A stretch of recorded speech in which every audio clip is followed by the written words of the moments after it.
Hey, good morning everybody at Collins. It's June 7th and it's 5:09 about in the morning, and I'm at the beach at Plum Island up in Newburyport, and the sun rose today at 5:06, or actually a little before 5:06, which is pretty early.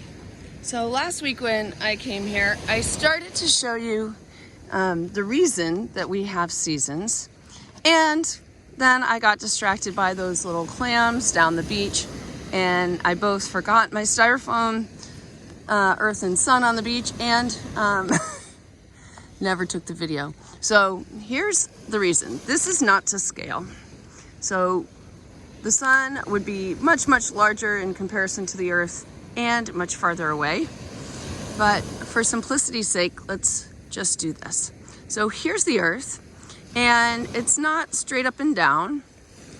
It is tilted on what we call the axis. And the axis is just an imaginary line through the middle of it. There aren't really things sticking out of the earth.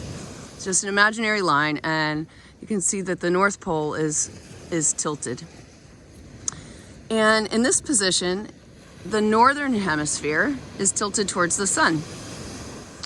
That's when we experience summer in the northern hemisphere.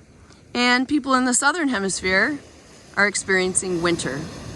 And the reason for that is that the sun's rays more directly fall on the northern hemisphere and at less of an angle, and also for a longer time during the day. Like if it's morning at 5:06 and it's sunny and it's not going to get dark tonight, sun's not going to set until after 8:16, 8:17 or so, that's a lot of daylight. So the amount of daylight and solar radiation that the earth gets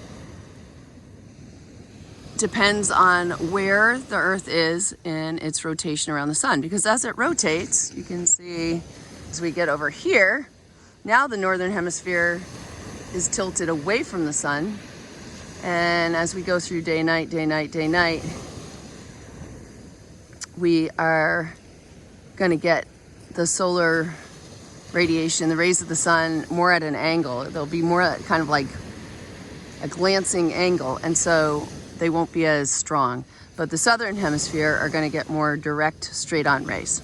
So we have seasons because of the combination of the rotation of the earth and the tilt of the earth on its axis.